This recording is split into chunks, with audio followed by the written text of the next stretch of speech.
In nomine Patris et Filii et Spiritus Sancti. Amen. Shalom. Aleichem. Magandang umaga sa ating lahat, saan mang panig ng buong mundo, mga nakikinig at nanonood ngayon. Atin naman pakinggan ang mabuting balita ng Panginoon ayon kay San Juan. Glory to you, Lord Jesus Christ. Noong panahong iyon, habang nakahilig kasama ng kanyang mga alagad, nagugulumihan ang sinabi ni Jesus, "Tandaan ninyo, ako'y ipagkakanulo ng isa sa inyo." Nagkatinginan ang mga alagad. Hindi na nila alam kung sino ang kanyang tinutukoy. Ang alagad na minamahal ni Jesus ay nakihilig sa kalapit niya. Kinalabit siya ni Simon Pedro at sinabi, "Itanong mo kung sino ang tinutukoy niya." Kaya humilig siya sa dibdib ni Jesus at tinanong, "Panginoon, sino po ba ang tinutukoy ninyo?" Sumagot si Jesus, "Ang ipagsawsaw ko ng tinapay, siya na nga." At nang maisawsaw ang tinapay, binigay niya ito kay Judas, na anak ni Simon Iscariote. Nang matanggap na ni Judas ang tinapay, si Satanas ay pumasok sa kanya. Sinabi ni Jesus, "Gawin mo na ang gagawin mo." Ngunit isa man sa mga kasalo niya ay walang nakaalam kung bakit niya sinabi ito, sapagkat si Judas ang nag-iingat ng kanilang salapi. Inakala nilang pinabibili siya ni Jesus ng kakailanganin sa pista, o kaya'y pinaglilimos sa mga dukha. Nang makakain na si Judas ang tinapay, siya'y umalis.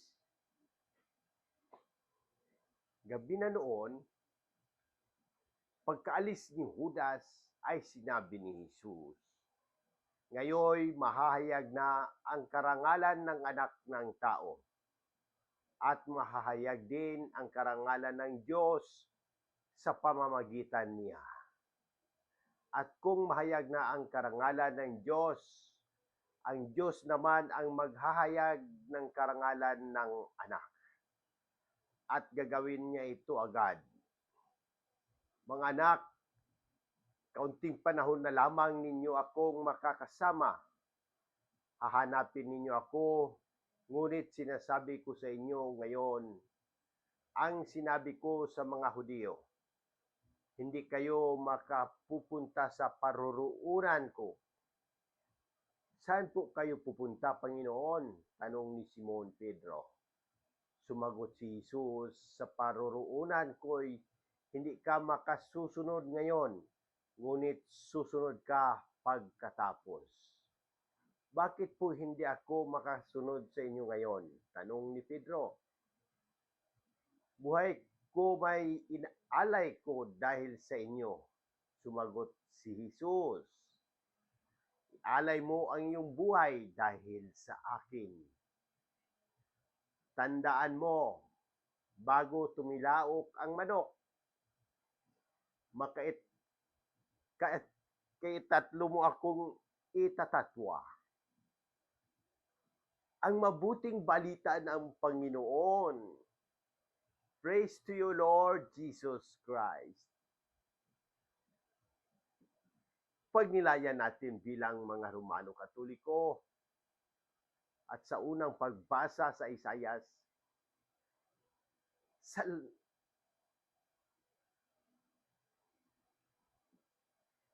sa pagbasa sa mabuting balita at unang pagbasa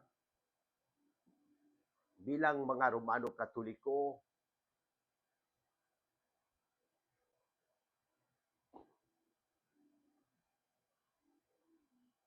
sa huling hapunan, nakita natin ang bigat ng loob ni Jesus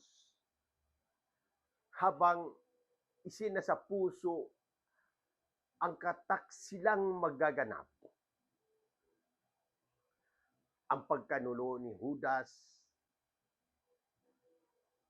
at ang pagtanggi ni Pedro sa kabila ng kanilang pagkukulang. Patuloy pa rin ang pag-ibig ng Panginoon. Si Jesus ay hindi tumigil magmahal kahit sa oras ng pagtalikod ng kanyang mga kaibigan. Sa unang pagbasa, ipinapakita ng Diyos ang kanyang plano para sa lingkod niya. Isang liwanag hindi lang sa Israel, kundi sa buong mundo. Tayo rin ay tinatawag na maging ilaw para sa iba. Lalo na sa gitna ng karimlan ng kasalanan at pagdudurusa. Ngayong panahon ng Kwaresma, hinihimok tayong suriin ang ating mga sarili. May bahagi ba sa ating puso na tulad ni Judas na nagpapanggap ngunit may ibang layunin? O bahagi ba tayo ni Pedro na madalas masigasig, kulang sa katatagan?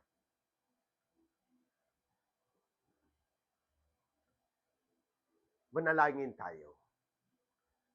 Aming Amang makapangyarihan, inihahandog po namin sa inyo ang aming mga panalangin para sa agarang paggaling ng aming mahal na Santo Papa Francisco, aming Obispo Jose Bantolo,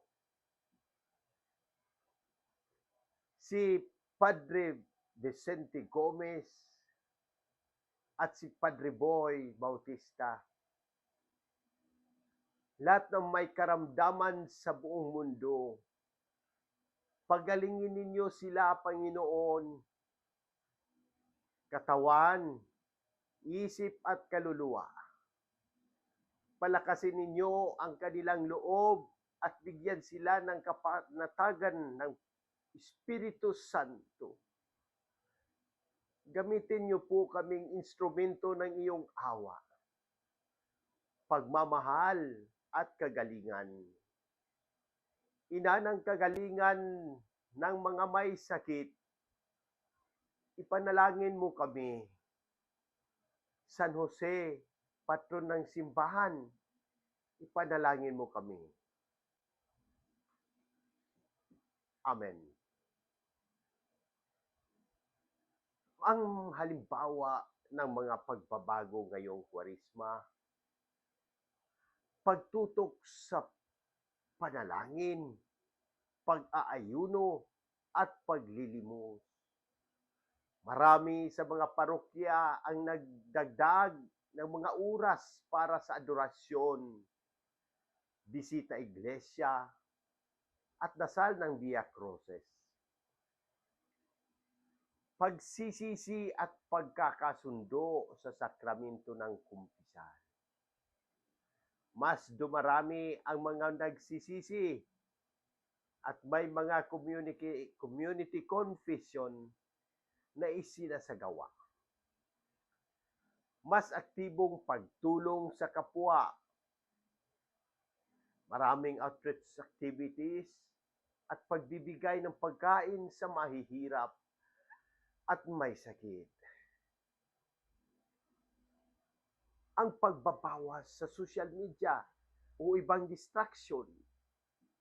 Maraming kabataan ang nagsasakripisyo sa pamamagitan ng digital fasting. Ating mga tugon sa simbahan at pagtutuwid ng kamalian. Ang pakikibahagi sa mga misa at debosyon tuwing Kwaresma. Ang pagdarasal ng banal na rosaryo at pagsali sa mga prosesyon.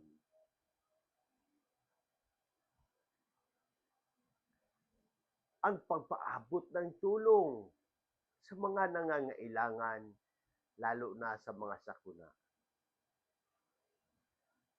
Mga pagkakamali, pagiging malamig sa pananampalataya, mga kakulangan sa sakripisyo at tunay na pagsisisi, ang pagtalikod sa mga mahihirap at makalimot sa awa ng Diyos. Paano natin ito ituwid?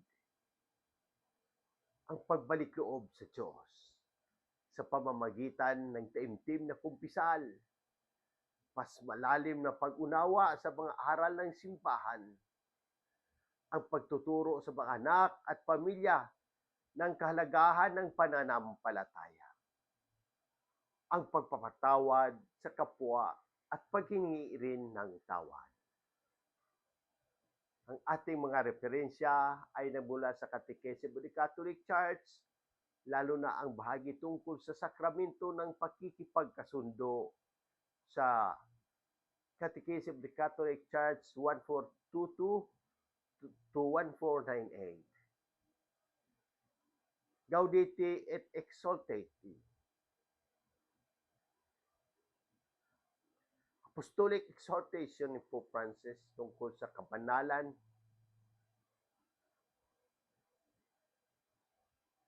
sa pang-araw-araw na buhay, mga ebanghilyo ng Kwaresma para sa personal na pagkabuhay,